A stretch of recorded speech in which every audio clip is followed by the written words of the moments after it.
बामसेब का 25वां अर्थात silver jubilee अधिवेशन है।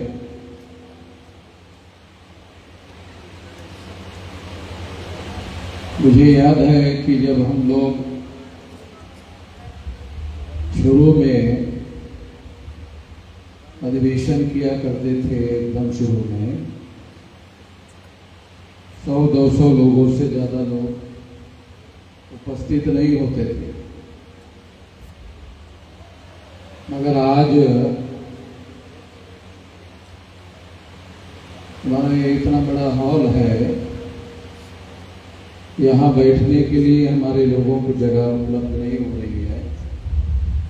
इसीलिए बाहर मैदान में हम लोगों ने पंडाल लगाकर व्यवस्था करने का प्लान बनाया था।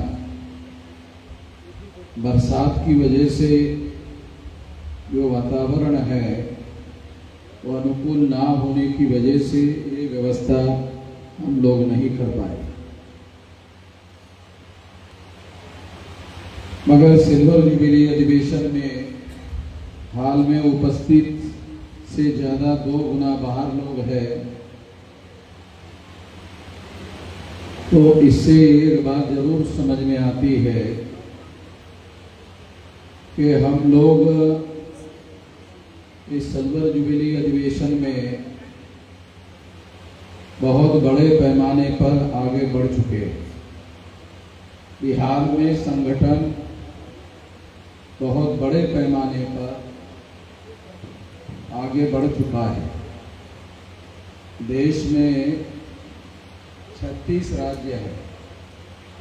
भारत में टोटल 36 राज्य है। 36 में से 32 राज्यों में संगठन फैल गया है। केवल नॉर्थ ईस्ट रीजन में बांग्लादेश और ब्रह्मदेश के आसपास जो प्रदेश लगे हुए हैं,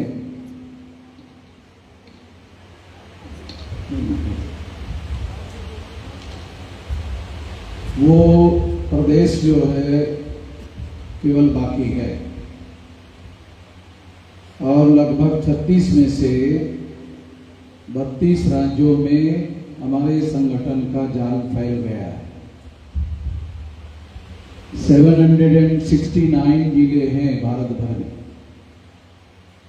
टोटल सारे देश भर में ये जिले लगातार बढ़ते जाते हैं। जैसे जैसे विकास की प्रक्रिया में राज्यों के साधन संसाधन बढ़ रहे हैं, तो राज्य अपने जिलों की संख्या बढ़ा रहे हैं, ताकि गांव में रहने वाले लोगों को जिलाधिकारी का कार्यालय ज़्यादा दूर नहीं होना चाहिए, तहसील का कार्यालय ज़्यादा दूर नहीं होना चाहिए। तो जैसे जैसे राज्यों के संसाधन बढ़ रहे हैं, वैसे वैसे ये जिलों की और तहसीलों की भी संख्या लगातार बढ़ रही है। तो अभी हमारे संगठन की 625 जिलों में शाखाएं कार्यरत हो गई। जब मुझे राष्ट्रीय अध्यक्ष बनाया गया था, तो 13 स्टेट में 140 जिलों में बामसेब संगठन था। अभी 32 राज्यों में 625 जिलों में संगठन की शाखाएं कार्यरत है। और जो योजना के अनुसार जो हमने प्लान बनाया कि बामसेब तो कर्मचारी लोगों का संगठन है, और कर्मचारी गांवों में आमतौर पर नहीं मिलते। कर्मचारी आमतौर पर शहरों में उपलब्ध होते हैं। इसलिए बामसेब का संगठन और उसको बढ़ाने के लिए शहरों में ज़्यादा जोर लगाया गया। एक रणनीति के तहत किया गया। एक योजनाबद्ध रणनीति बनाकर कांशीराम जी ने ये रणनीति बनाई थी कि जो SC ST OBC का समाज है वो साधनहीन समाज है। जो साधनहीन समाज है उनका आंदोलन साधनों के बगैर नहीं चलाया जा सकता और साधनहीन लोग साधनहीनता के आधार पर अपना आंदोलन आगे नहीं बढ़ा सकते। इस बात को ध्यान में रखते हुए जो समाज में कर्मचारी वर्ग है, जिनको नौकरी मिल गई है, उनको हर महीने निश्चित आय सैलरी मिलती है, उन लोगों का अगर संगठन बनाया जाए तो संगठन बनाने, चलाने, संचालन करने के लिए जो साधन चाहिए वो साधन हम लोगों को उपलब्ध हो सकते हैं।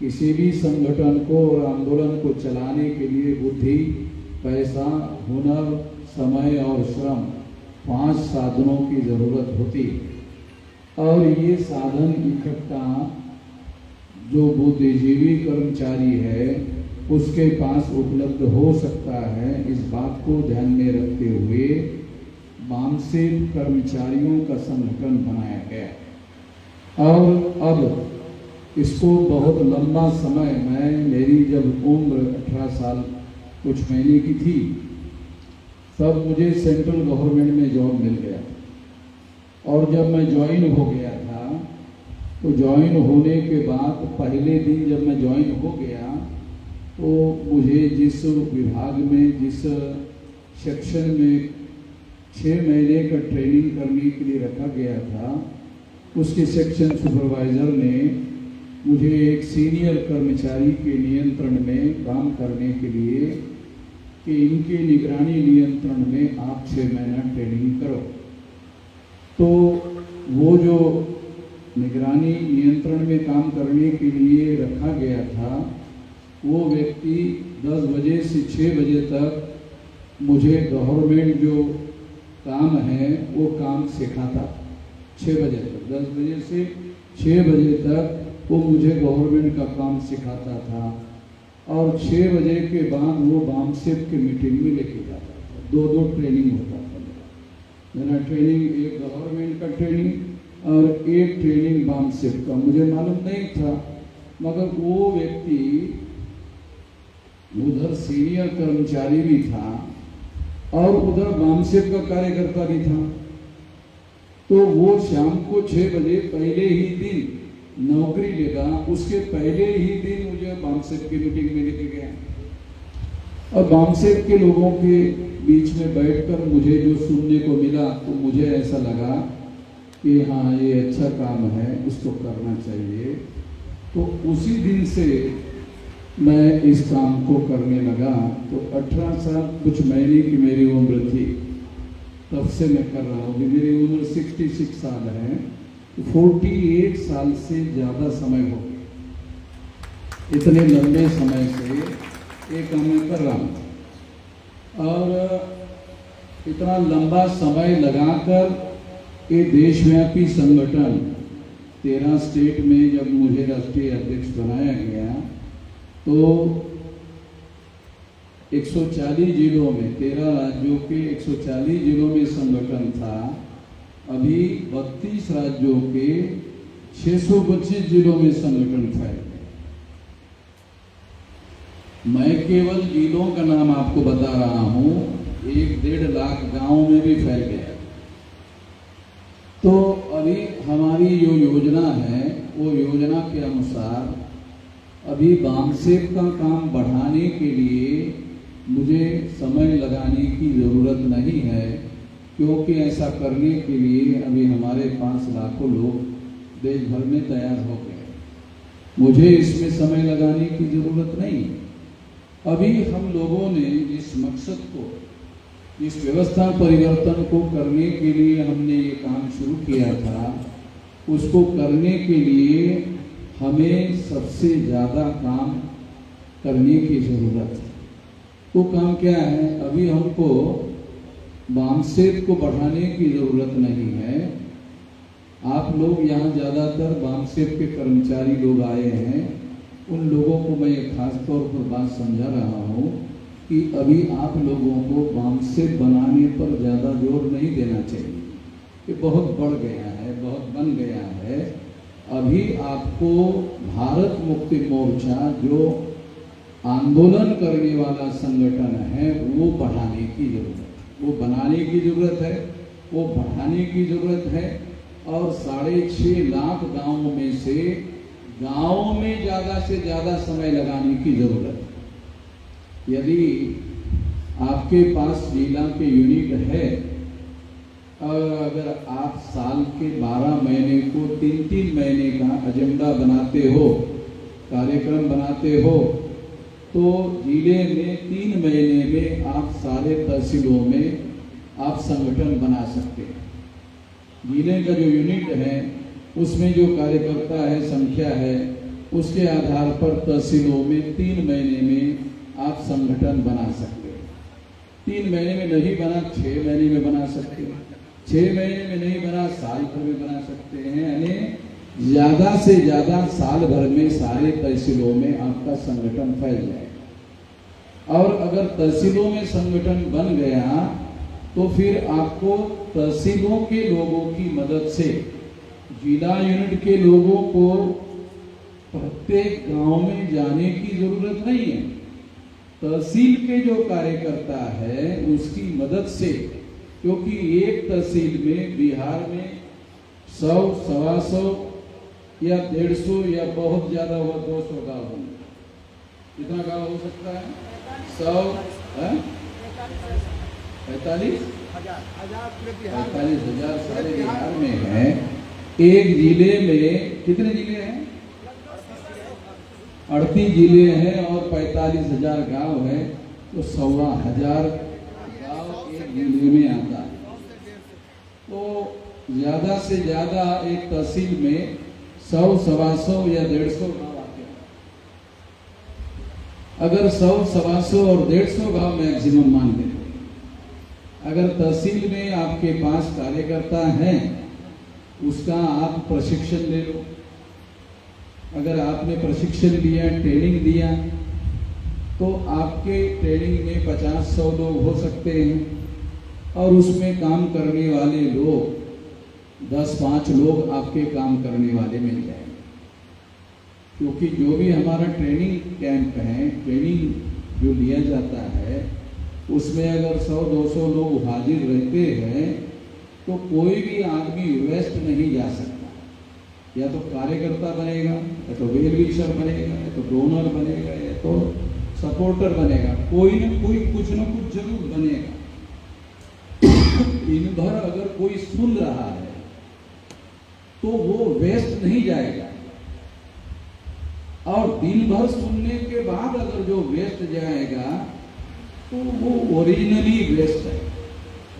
तो उसके तरफ ज्यादा हम लोगों को ध्यान देने की जरूरत नहीं है, उसको वेस्ट मटेरियल में जमा कर देना चाहिए, क्योंकि कुछ वेस्ट मटेरियल तो होता ही है। तो इस तरह से तहसील में 8-10 लोग भी अगर तैयार होते हैं, ज्यादा नहीं, 8-10 लोग भी तैयार होते हैं, अगर उनके द्वारा तहसील में ब्लॉक बनाए जाए, ब्लॉक के नीचे ग्राम पंचायत बनाया जाए, बिहार में शायद न्याय पंचायत है, नहीं ग्राम पंचायत है, तो इस तरह से ब्लॉक पंचायत, ब्लॉक पंचायत के बाद ग्राम पंचायत और ग्राम पंचायत के बाद गांव। तो तहसील के लोग साल भर में 3-3 महीने के 4 बार टुकड़ों में समय बांटकर कार्यकर्ताओं का टारगेट बनाकर अगर ये काम किया जाए, साल भर में तहसील के अधीन आने वाले 100-150 गांव कवर हो जाए, ज्यादा समय नहीं लगता। और इस तरह से ये भौगोलिक नेटवर्किंग पूरा हो जाएगा। अगर ये भौगोलिक नेटवर्किंग पूरा हो जाता है तो फिर हमारा समाज जो है वो केवल भौगोलिक नेटवर्किंग में, भौगोलिक एरिया में बिखरा हुआ नहीं है, बल्कि जातियों में भी बिखरा हुआ है। तो ये जो 6-6,500 जातियां है, तो 6,000 जातियां मानकर चलिए, अगर 6,000 जातियां है तो तहसीलों में जो जातियों की संख्या होती है, ये तो सारे देश का आंकड़ा बता रहा है। तो स्टेट में कुछ जातियां होती है, 200-300 जातियां होती है आपके यहाँ, और तहसीलों में इसी तरह से जातियों की संख्या होती है। तो भौगोलिक नेटवर्किंग के बाद तहसीलों में और गांवों में केवल एक जाति विशेष के लोगों को जोड़ने से हम लोग कामयाब नहीं हो सकते। एक ध्यान रखना जरूरी है कि हम जाति के आधार पर बांटे गए लोग हैं, हम बटे हुए लोग नहीं हैं। हम लोग बटे हुए लोग नहीं हैं, हम जाति के आधार पर बांटे हुए लोग। बटे हुए लोग और बांटे हुए लोग में फर्क है। बटे हुए लोग इस शब्द का अर्थ होता है कि हम खुद ही बढ़ गए। बांटे हुए लोगों का अर्थ होता है कि ब्राह्मणों ने हमें बांटा है। तो निश्चित रूप से ब्राह्मणों ने बांटा तो ब्राह्मणों का हित होगा, ब्राह्मणों का हित होगा तो उन्होंने बांटा। इसके बटे रहने में हमारा कोई फायदा नहीं है, हमारा किसी प्रकार का कोई भी फायदा होने वाला नहीं है। इसलिए हम लोगों को, उन तमाम लोगों को जो शेड्यूल कास्ट की जातियां हैं, शेड्यूल कास्ट नाम की कोई जाति नहीं है। शेड्यूल कास्ट अछूतों की जातियों का समूह है। बहुत सारे लोगों को ये समझना जरूरी है कि जो वर्ण सिस्टम है, ब्राह्मण, क्षत्रिय, वैश्य, शूद्र, शेड्यूल कास्ट ये 4 वर्णों में शामिल नहीं। शेड्यूल कास्ट शूद्र वर्ण के लोग नहीं, शेड्यूल कास्ट अछूत वर्ग के लोग। ये ठीक से समझ लो। ये जब तक आप भारत की समाज व्यवस्था को ठीक से आपको समझ में नहीं आएगा, इसको बदलना कैसे है ये समझ में नहीं आ सकता। तो इसलिए ये जो वर्ण सिस्टम है, इसमें जो शूद्र है वो ओबीसी है। ये शूद्र वर्ग है वो ओबीसी है, जो अछूत है वो शेड्यूल कास्ट है। तो जो शेड्यूल कास्ट है वो वर्णा सिस्टम में नहीं है, वर्णा के बाहर। इसे बाबा साहब आम्बेडकर का कहना था आउटकास्ट। आउटकास्ट का अर्थ है वर्ण व्यवस्था के बाहर के लोग।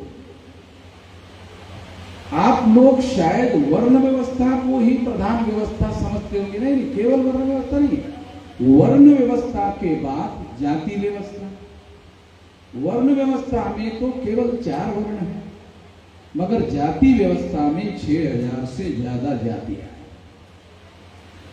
शेड्यूल कास्ट में कुछ जातियां हैं, शेड्यूल ट्राइब में कुछ जातियां हैं, ओबीसी में कुछ जातियां हैं, और तीनों मिलाकर 6000 के लगभग जातियां हैं। तो इस तरह से ब्राह्मणों ने हम लोगों को 6000 जाति के टुकड़ों में बांटा है। और बाबा साहब आम्बेडकर को जब अवसर मिला तो बाबा साहब आम्बेडकर ने 6000 टुकड़ों को 3 हिस्सों में संगठित किया। Schedule caste, schedule tribe, other backward. जो 6000 टुकड़ों में ब्राह्मणों ने बांटा था, उनको बाबा साहब आम्बेडकर ने 3 टुकड़ों में संगठित किया। यानी एक ही झटके में 6000 टुकड़ों को 3 टुकड़ों में संगठित करने में कामयाबी हासिल की। वे किसी भी अछूत जाति के लोगों को पूछो कौन होगा, शेड्यूल कास्ट, वो अपनी जाति नहीं बोलता, शेड्यूल कास्ट। तो इसी तरह से शेड्यूल कास्ट जातियों का समूह है, शेड्यूल ट्राइब आदिवासियों का समूह है, और पिछड़ा वर्ग ओबीसी जातियों का समूह है। ये समझना बहुत जरूरी है। ये समझना इसलिए जरूरी है क्योंकि जब तक आप चीजों को समझोगे नहीं, इसको बदलना कैसे होगा, कैसे समझ में आएगा। बदलने का मुद्दा तो दूसरा है, तीसरा है। पहला ही मुद्दा अगर समझ में नहीं आया तो दूसरा, तीसरा, चौथा मुद्दा कहां से समझ में आएगा। इसलिए इस बात को हम लोगों को ठीक से समझना होगा और इन लोगों को जगाना होगा। जो जाति के टुकड़ों में बांटे गए लोग हैं, उनको जगाना होगा। ध्यान रखो, कैसे होगा ये? केवल आपकी इच्छा है से नहीं होगा। आपकी इच्छा है ऐसा हो जाए, तो ऐसे इच्छा मात्र से नहीं होगा। इसके लिए कुछ करना होगा। क्या करना होगा? इनको जगाना होगा। तो जगाने के लिए आपके पास विचारधारा चाहिए। जगाने के लिए अगर आपने लोगों को कहा, मान लो आपने 100-200 लोगों को इकट्ठा किया, उनको कहा जागो, जागो कहने से जाग जाएगा? जागो कहने से नहीं जाग सकता। तो जगाने के लिए आपके पास विचारधारा चाहिए। ये विचारधारा के आधार पर आपको समझ में आता है कि आपको शूद्र बनाया, आपको अछूत बनाया, आपको जातियों के टुकड़ों में बांटा, आपको छूत और अछूत के हिस्सों में बांटा, किसी को छूत बनाया, किसी को अछूत बनाया, किसी को छूने लायक बनाया, किसी को ना छूने लायक बनाया। ये सारा विचारधारा के आधार पर समझ में आता, अन्यथा समझ में नहीं आता। तो विचारधारा होनी चाहिए। इसीलिए हम लोगों ने सारे देश भर में 1 दिन का, 2 दिन का, 3 दिन का, 5 दिन का ट्रेनिंग रखा हुआ है।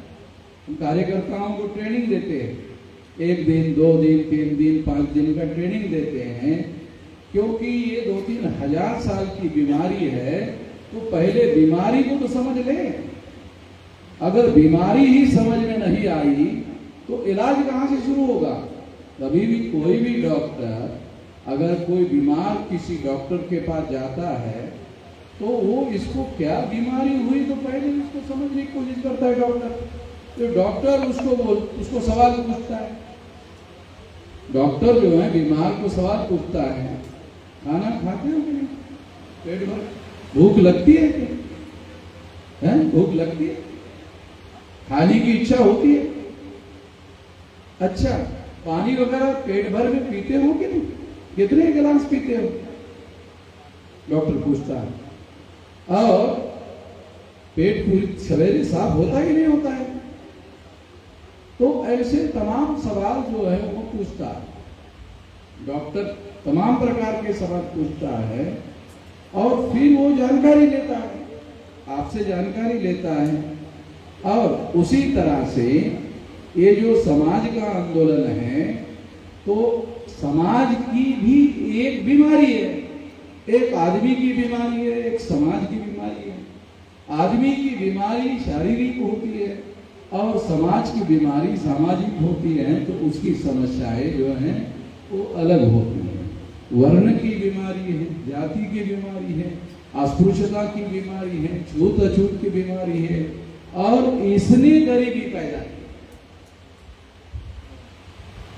ये जान रखो, जो जाति के दृष्टि से हल्की जाति का है वही गरीब भी है। जो ऊंचे जाति का है वो पैसे से भी ऊंचा है। तो भारत की ये जो व्यवस्था बनाई गई है, इसको हम लोगों को ठीक से समझना होगा। और ये समझाने के लिए ही 1 दिन से लेकर 5 दिन तक का ट्रेनिंग लगाया जाता है और ये समझाया जाता है। और फिर समझाने के बाद में कोई कार्यकर्ता तैयार होता है और फिर उसको उस विचारधारा के आधार पर फील्ड में जाके समाज के लोगों को तैयार करना है। तो समाज के लोगों को तैयार करने के लिए भी आपको ध्यान रखना है क्या करना है। जब आप जागृति करने का काम करोगे तो सबसे पहले ध्यान देना चाहिए कि आपका कार्य करने लायक आदमी तैयार होना चाहिए। आपका संगठन का कार्य करने लायक आदमी तैयार होना चाहिए। अगर आपने गांव में काम करने लायक एक आदमी तैयार किया तो आपके एक्सेल में वो काम करता रहेगा, आपके गैर हाजिरी में वो काम करता रहेगा। अगर आपने मीटिंग कर लिया और मीटिंग करके छोड़ दिया और आप वापस आ गए, तो वहां आपका काम करने वाला कोई नहीं है, कोई जिम्मेदार आदमी नहीं है। कभी कभी लोगों को जब पूछा जाता है तो लोग कहते हैं कि आपके गांव में कोई जिम्मेदार है? कहाँ है? सारे जिम्मेदार हैं। तो अब दिल्ली से कोई टेलीफोन करना है तो सारे नाम का तो कोई आदमी है नहीं।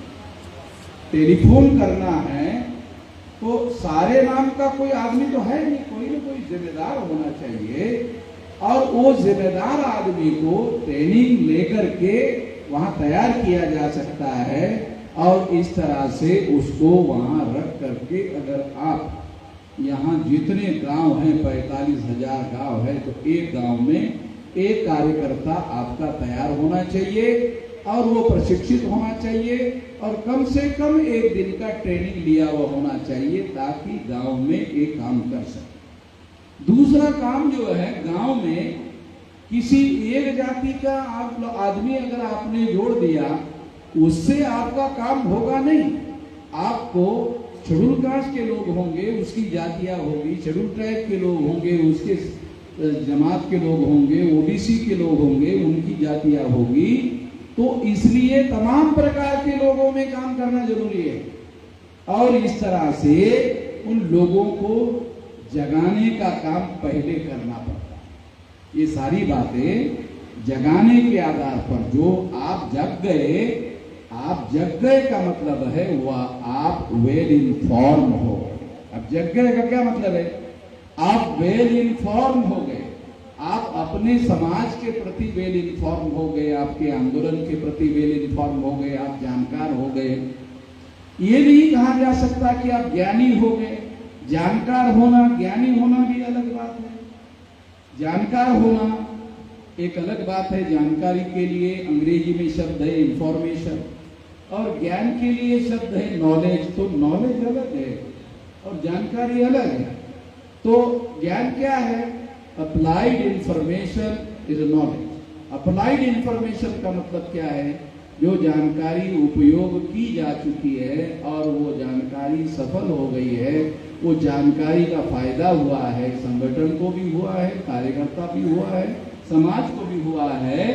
वो जानकारी अब जानकारी नहीं रही, ज्ञान में रूपांतरित हो गई है। तो जानकारी और ज्ञान में फर्क। तो इस तरह से ज्ञान ज्यादा ताकतवर बात है। तो इस तरह से आपके पास विचारधारा की समझ होनी चाहिए, उसके आधार पर आप जगाने का काम कर सकते हो। तो पहला काम है जगाने, और फिर जो जगा हुआ है उसका दूसरा काम है जगे हुए को जोड़ने का। क्रम समझ लो, जो जगा हुआ नहीं है उसे आप जोड़ नहीं सकते, जो जगा हुआ है उसी को जोड़ सकते हैं। तो पहले जगाना होगा, फिर उसको जोड़ना होगा, और जोड़ने के बाद संगठन के शक्ति में उसको रूपांतरित करना होगा, उसको संगठित शक्ति में रूपांतरित करना होगा। जोड़ना होगा, फिर संगठित शक्ति में रूपांतरित करना होगा। संगठित शक्ति में रूपांतरित करने का क्या मतलब है? संगठन के उद्देश्य, विचारधारा और कार्यक्रम को लेकर वो अपनी बुद्धि, पैसा, हुनर, समय, श्रम लगाने का काम करे तो माना जाएगा हाँ ये संगठित शक्ति में लगा हुआ है, ये बना हुआ है। तो बुद्धि, पैसा, हुनर, समय, श्रम, 5 साधन उसको उसमें लगाना है। तो जगाना होगा, जोड़ना होगा और संगठित शक्ति के लिए ये 5 साधन लगाना होगा। ये 5 साधन लगाने के बाद संगठित शक्ति का निर्माण होगा। फिर इस संगठित शक्ति का परिवर्तन के लिए उपयोग करना होगा। ऐसे ही परिवर्तन नहीं होगा, आपकी इच्छा मात्र से नहीं होगा। ये इस तरह से करना होगा। जब 25 साल पहले हम बिहार में आए, 100-200 इकट्ठा किया। अब जितने यहाँ बैठे उससे ज्यादा 2 गुना बाहर बैठे हुए लोग हैं। तो 25 साल की मेहनत से इतने ज्यादा लोग अब तैयार हो, ज्यादा लोग और ज्यादा लोग बिहार में है। जितने यहाँ आए हैं उतने ही हमारे नहीं हैं, जितने और है वो नहीं आ पाए हैं वो भी हमारे हैं। तो इस तरह से अब बिहार में एक संगठित शक्ति निर्माण हो गई है और संगठित शक्ति का जब आंदोलन के लिए उपयोग और उपयोग किया जाएगा तो तब बदलाव होगा। अब मैं आप लोगों को अब हमारा प्रयास क्या है? अब हमारा प्रयास दो कामों पर केंद्रित है। ये बात कहकर मैं अपनी बात समाप्त करना चाहता हूं। दो कामों पर केंद्रित है। एक, 6 लाख गांवों में संगठन का निर्माण करना। तो ये बिहार में निर्माण करना आपकी जिम्मेदारी है, सारे देश भर में निर्माण करना मेरी जिम्मेदारी है। बिहार में ये निर्माण करना आपकी जिम्मेदारी है और बिहार के अलग अलग जिलों से जो लोग आए हैं अपने अपने जिले में निर्माण करना उनकी जिम्मेदारी है। तो उनका काम है गांव तक, 6 लाख गांवों तक सारे देश भर में आंदोलन को लेकर जाना मेरी जिम्मेदारी है। बिहार में 45,000 गांव है तो 45,000 गांव में लेकर जाना बिहार के लोगों की जिम्मेदारी है और जिले के लोगों को अपने जिले में लेकर जाने की जिम्मेदारी है। अगर आप ऐसा कार्यक्रम बनाते हो और ऐसा करते हो तो साल भर में सारे गांव तैयार हो गए। सारे गांव में आप अपना यूनिट खड़ा कर सकते हैं एक साल में। अगर आप संकल्प कर लेते हो, कोई भी काम करने के लिए संकल्प होना बहुत जरूरी है, डिटर्मिनेशन होना बहुत जरूरी है। और अगर संकल्प नहीं किया जाता है तो आदमी बीच में ही छोड़ देता है। तो इसलिए संकल्पवान होना बहुत ज्यादा जरूरी है। आधे अधूरे मन से कोई काम नहीं करना चाहिए। या तो करना है तो संकल्प लेकर करना चाहिए या तो नहीं करना चाहिए। एक तो ये काम है। दूसरा काम है तो गांव में लेकर पहुंचाने का। और गांव में जब 6 लाख गांव में संगठन फैल जाएगा तो फिर उस संगठित शक्ति का उपयोग परिवर्तन के लिए करना। तो संगठित शक्ति का निर्माण करना अभी वामसेव का काम करने का काम नहीं है। अभी वामसेव को करना है पढ़े लिखे लोगों को गांव में जाकर भारत मुक्ति मोर्चा का संगठन खड़ा करना है। अगर भारत मुक्ति मोर्चा का संगठन 6 लाख गांव में आप खड़ा कर सकते हो, 6 लाख गांव का आंदोलन खड़ा हो जाएगा, राष्ट्रव्यापी आंदोलन खड़ा हो जाएगा। जैसे एग्जाम्पल के लिए आपको बताता हूं, 9 अगस्त 1942 को गांधी जी ने अंग्रेजों के विरोध में क्विट इंडिया मूवमेंट शुरू किया था, भारत छोड़ो आंदोलन। अंग्रेजों को कहा भारत छोड़ो, तो सारे देश के लोग सड़कों पर उतर गए। सारे देश के लोग सड़कों पर उतरने के बाद अंग्रेज लोगों ने 42 के बाद भारत छोड़कर जाने का निर्णय लिया और 15 अगस्त 47 को भारत छोड़कर चले गए। तो इस तरह से ये जन आंदोलन का परिणाम हुआ था। अगर हम 6 लाख गांव का संगठन खड़ा कर देते हैं और इस आंदोलन को, इस संगठन को जन आंदोलन की दिशा में लेके जाते हैं तो हम लोग भी आजादी हासिल कर सकते हैं। ब्राह्मणों ने अंग्रेजों से आजादी हासिल की, ध्यान रखो ये हमारी आजादी नहीं है। ब्राह्मणों ने अंग्रेजों से आजादी हासिल की तो राज ब्राह्मणों का है।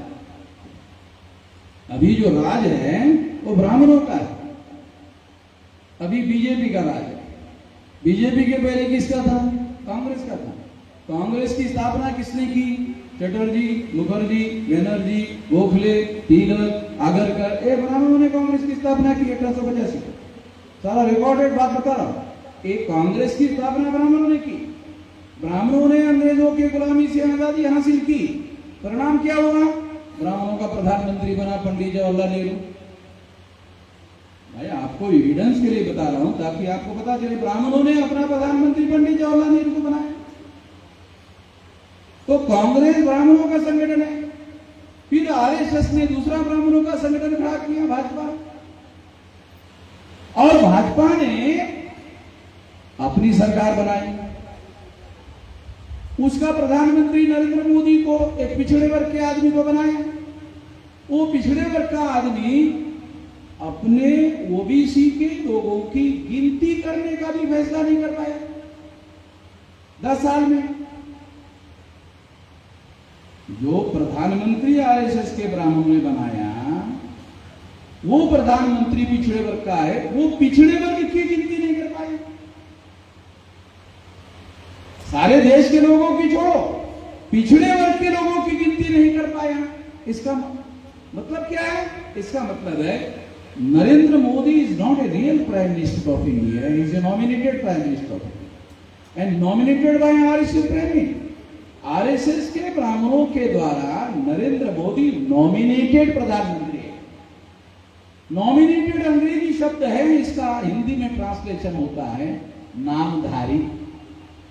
नॉमिनेटेड नामधारी, नामधारी तो नाम के लिए रखा हुआ है।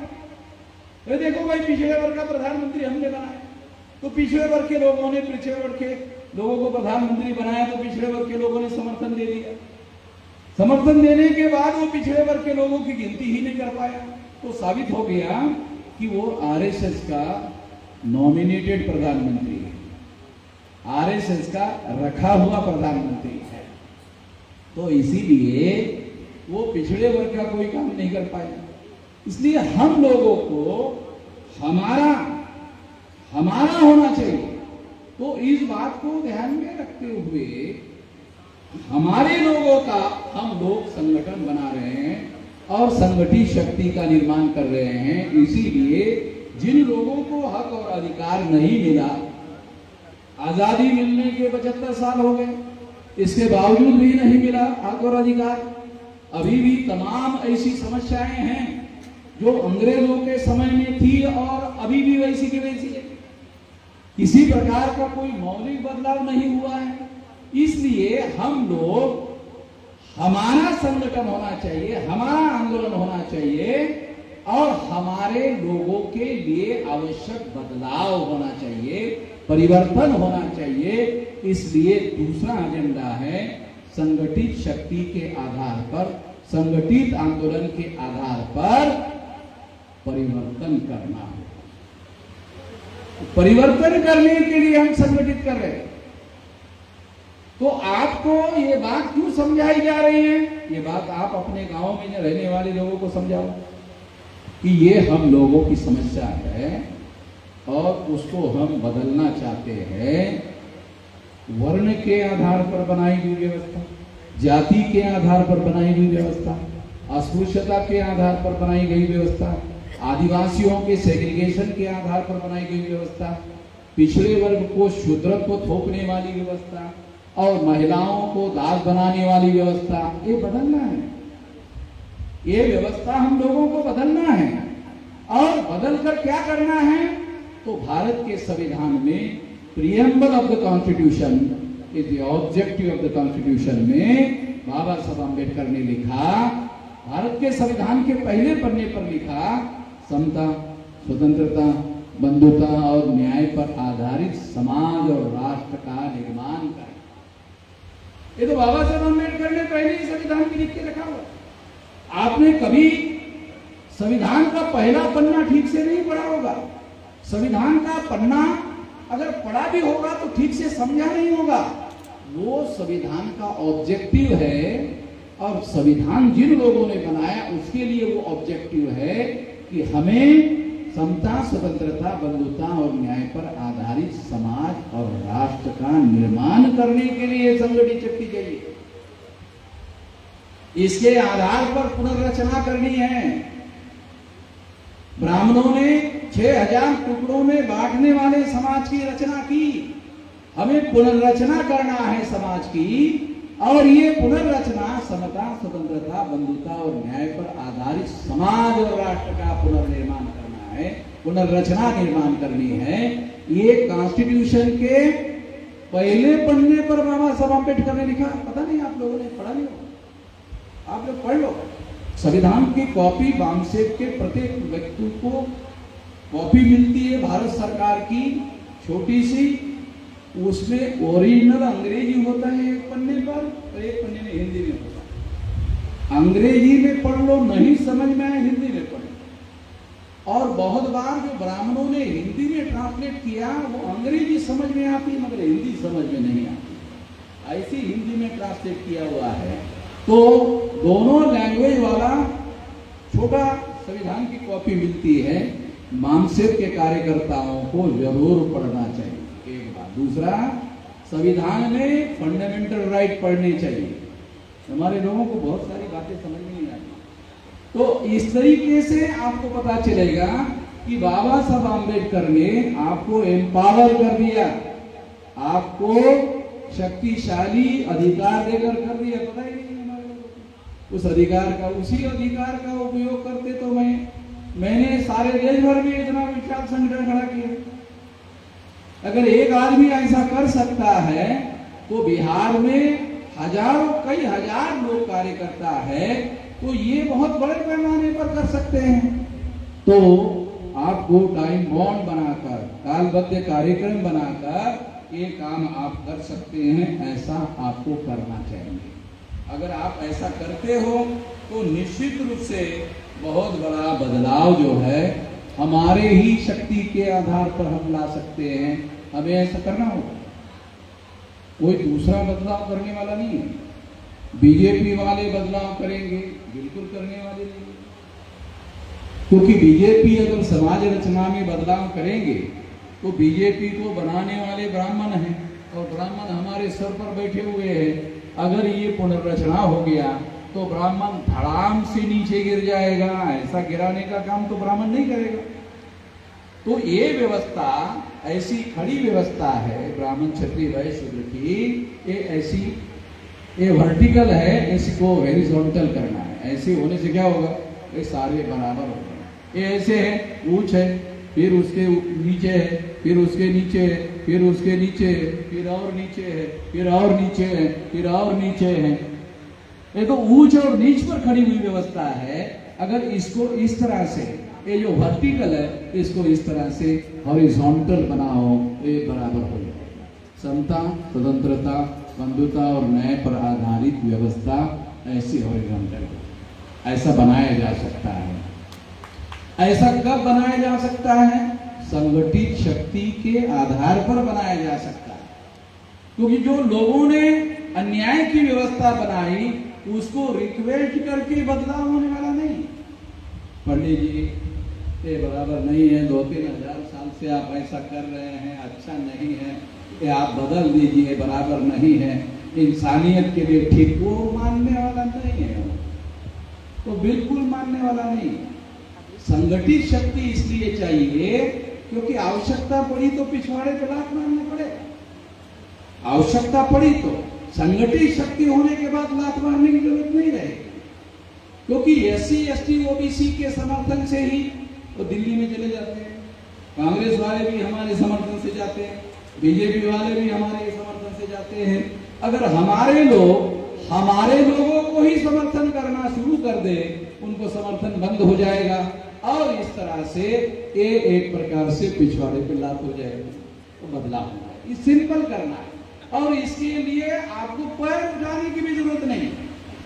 आजकल तो ऐसा ऐसा ऐसा करने की जरूरत है, ऐसा ऐसा ऐसा ऐसा कर दिया है तो भी हो जाएगा। लात भी उठाने की जरूरत है, अंगूठा उठाने की जरूरत है, वो 5 उंगलियां भी नहीं, एक ऐसा ही कर देने से हो जाएगा। तो इतना आसान हो गया है। तो इतना आसान क्यों नहीं हो रहा है, ये आखिरी बताता हूं कि क्यों नहीं हो रहा है। दिमाग की बहुत खराबी है। ये जो आदमी का शरीर काम करता है वो दिमाग उसको चलाता है। ये शरीर का नेतृत्व ये दिमाग करता है। जैसा दिमाग सोचता है वैसा शरीर काम करता है। दिमाग में विचार आता है फलाने की हत्या करना है, तब हाथ हत्या करने के लिए हथियार उठाता है। पहले हत्या का विचार दिमाग में आता है, फिर हाथ में हथियार आता है। दिमाग हाथ में हथियार पकड़वाता है। तो दिमाग की खराबी है।